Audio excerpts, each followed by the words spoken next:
For 12 years, Sarah Mitchell had captured love stories through her camera lens. Brides' tears of joy, grooms' nervous smiles, families coming together to celebrate new beginnings. Wedding photography was her passion, creating beautiful memories that couples would treasure forever.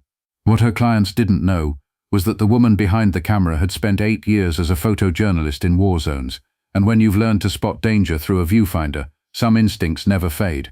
Welcome to Stories of Secret Heroes.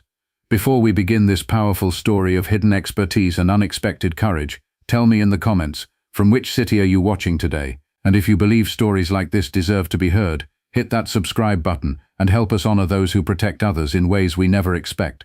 Sarah Mitchell's studio sat in the Arts District downtown, filled with albums showcasing 12 years of wedding photography. Elegant portraits of brides in flowing gowns, candid shots of flower girls scattering petals, emotional moments of fathers walking daughters down aisles. Her work had a reputation for capturing not just images, but the genuine emotions that made each wedding unique. At 38, Sarah had built a successful business photographing love stories for couples who wanted their most important day documented with artistry and care. Her clients appreciated her ability to blend into the background while capturing intimate moments, her professional calm during chaotic wedding day schedules, and her talent for finding the perfect shot even in challenging conditions. What they didn't know was where Sarah had learned those skills. Before she'd started photographing weddings, Sarah Mitchell had been Sarah Chen, photojournalist for Reuters International. For 8 years, she'd documented conflicts in places most people only saw on evening news: Afghanistan, Syria, Somalia, Yemen. She'd learned to capture truth through her camera while bullets flew overhead, to find human stories amid inhuman circumstances, and to recognize danger long before it became obvious to others. The transition from war photography to wedding photography hadn't been planned. A roadside bomb in Kabul had ended her international career, leaving her with shrapnel scars and PTSD that made the sound of sudden loud noises feel like incoming fire. Sarah had returned to the United States needing work that felt meaningful, but didn't involve the constant threat of violence. Wedding photography had seemed perfect, still storytelling through images, still capturing important human moments, but in settings where the biggest crisis was usually a torn dress or late flowers. For 12 years, it had been exactly the healing career change she'd needed. But Sarah Chen could never really stop being a photojournalist. The skills were too deep, the instincts too automatic, the ability to read dangerous situations through a camera lens too ingrained to ignore. She'd simply learned to apply her expertise to much happier subjects. The booking that changed everything came on a Tuesday in October. The client was Elena Volkov, a young woman with a slight accent who wanted a full wedding package for a Saturday ceremony at the prestigious Riverside Country Club. The budget was generous, the timeline standard, and the requirements seemed routine: ceremony coverage, reception photos, and family portraits. Sarah might not have thought twice about the booking, except for small details that her journalist training made impossible to overlook. Elena had paid the entire fee in cash, which was unusual for a wedding costing $15,000. She'd been vague about her family background, claiming they were private people who preferred not to be photographed extensively. Most puzzling, she'd insisted on reviewing and approving every photo before Sarah could deliver the final album, a level of control that suggested something beyond typical bride nerves. But Sarah was running a business, not investigating stories anymore. She accepted the booking and prepared for what she assumed would be another beautiful wedding to add to her portfolio. The morning of Elena's wedding, Sarah arrived at Riverside Country Club with her usual equipment: 2 professional cameras, multiple lenses, and the kind of unobtrusive presence that let her document events without interfering with them. The venue was elegant, the decorations expensive, and the guest list appeared to be exactly what you'd expect for an upscale wedding. But Sarah's trained eye immediately noticed things that didn't fit the celebration narrative. The guests were too formal, too careful in their conversations, too aware of being observed. The bride's family spoke in what Sarah recognized as Russian, but switched to English whenever non-family members approached. Most concerning, several of the male guests had the kind of alert, scanning posture that Sarah associated with security personnel, not unusual at high-end events, except these men were dressed as wedding guests, not hired protection. Sarah began photographing the ceremony with her usual professionalism, but part of her mind was automatically analyzing the scene the way she'd learned to do in conflict zones.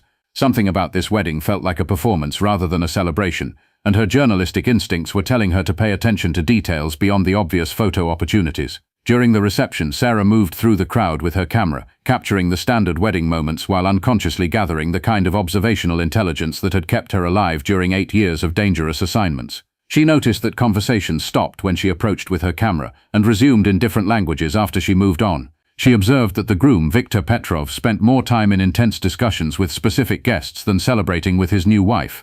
Most significantly, she overheard fragments of conversations that had nothing to do with wedding festivities. The shipment arrives Tuesday, one guest mentioned to another during what appeared to be casual conversation.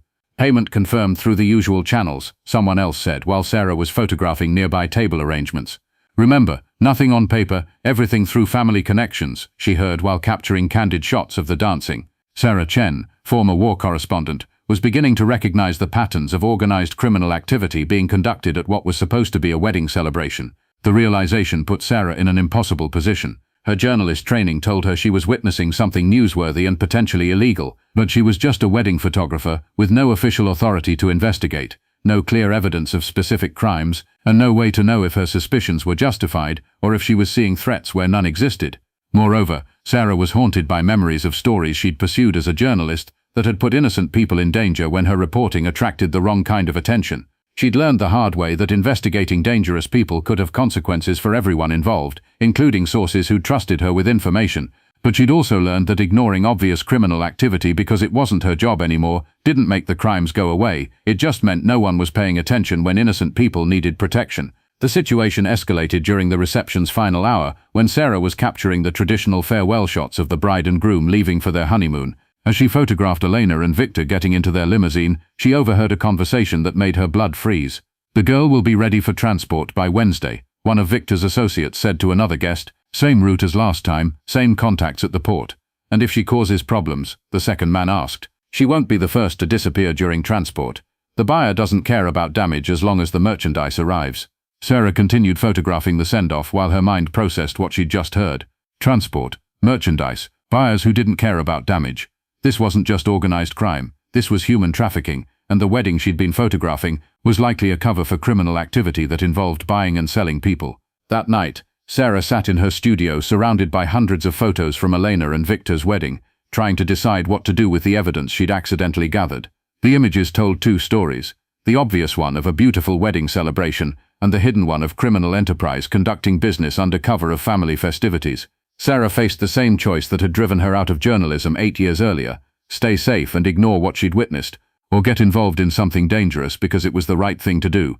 This time, getting involved meant more than risking her own safety. It meant risking the quiet life she'd built, the business she'd created, and the peace of mind that had come with leaving conflict reporting behind.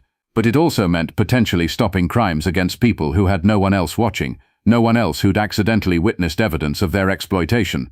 Sarah made her decision the way she'd made decisions as a journalist, by trusting her training, following the evidence, and prioritizing the safety of innocent people over her own comfort. She spent the weekend carefully reviewing every photo from the wedding, documenting the faces, license plates and background details that her camera had captured. She researched the names she'd overheard, traced the business connections she could identify, and built the kind of comprehensive intelligence package she'd once prepared for editors and law enforcement sources.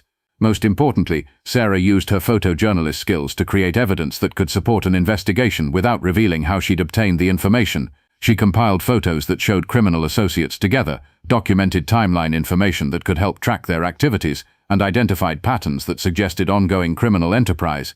On Monday morning, Sarah contacted FBI agent Maria Santos, whom she'd worked with during her journalism career when covering domestic terrorism stories. She explained that she'd accidentally photographed what appeared to be human trafficking coordination during a wedding assignment and offered to provide the evidence she'd gathered. Agent Santos was intrigued enough by Sarah's reputation and the specificity of her observations to meet with her that afternoon. When Sarah showed her the photos and explained what she'd overheard, Santos immediately recognized the value of the intelligence Sarah had accidentally gathered. "Sarah, you've documented a criminal network that we've been trying to infiltrate for 2 years," Agent Santos told her. "These photos show connections between people we suspected were working together but could never prove were in the same locations." 3 weeks later, coordinated raids on 12 locations resulted in the arrest of Viktor Petrov, Elena Volkov, and 14 associates involved in a human trafficking operation that had moved over 200 victims through the region during the previous 3 years. The investigation revealed that the wedding had been a cover for a business meeting where trafficking routes, payment systems, and victim distribution were coordinated. Sarah's photographs provided crucial evidence linking the criminal network together, but her role in the investigation was described in court documents only as intelligence gathered through community sources. Her identity was protected throughout the subsequent trials, and her photography business was never publicly connected to the law enforcement operation, but the impact of her accidental journalism extended far beyond the arrests. The trafficking network's dismantling led to the rescue of 37 victims who were being held for transport, the identification of buyers and sellers across multiple states, and the disruption of financial systems that had moved millions of dollars in criminal proceeds. Sarah Mitchell never returned to international journalism, despite offers from news organizations who'd heard about her role in exposing the trafficking network. She continued photographing weddings, capturing love stories for couples who wanted their most important day documented with artistry and care. But everything had changed in terms of how Sarah approached her work. She'd learned that the skills that had made her a successful war correspondent, pattern recognition, threat assessment, evidence gathering, were valuable even in settings where the biggest expected drama was supposed to be emotional speeches and cake cutting. Sarah became an unofficial asset for law enforcement agencies who understood that wedding photographers saw things other people missed, had access to private family events where criminal business might be conducted, and possessed the professional skills to document evidence without alerting subjects to surveillance. Over the next 2 years, Sarah's observations at various events led to investigations of money laundering, drug distribution, and organized fraud. In each case, she was able to provide intelligence that helped protect innocent people while maintaining her cover as someone who just took beautiful pictures of happy occasions. Her photography business continued to thrive, her reputation for artistry and professionalism remained excellent, and her clients continued to appreciate her ability to capture their most important moments with skill and discretion. They had no idea that their wedding photographer had once documented wars, or that she continued to document crimes, just quietly enough that dangerous people never realized their celebrations were being observed by someone who knew how to recognize what she was seeing. Sarah Mitchell spent 8 years as a photojournalist protecting the public's right to know about conflicts around the world.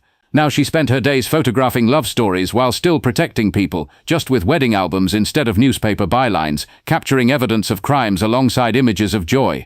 Some journalists retire to quiet lives away from dangerous stories. Others retire to wedding receptions, where they can keep watching, keep documenting, and keep protecting, one beautiful celebration, one careful observation, one prevented crime at a time. So I ask you, have you ever met someone like Sarah Mitchell? Someone whose previous expertise followed them into new work, who used artistic skills to provide protection in unexpected ways? Share their name in the comments, tell us their story. Because here at Stories of Secret Heroes, we believe the greatest observers sometimes hide behind camera lenses, capturing more than just beautiful moments. Thank you for watching. If this story moved you, subscribe and share it with someone who needs to remember that heroes come in all forms. Sometimes they're the ones who know exactly how to frame the perfect shot and notice when something's not right in the picture. Stories of Secret Heroes, where the watchers never really stop watching.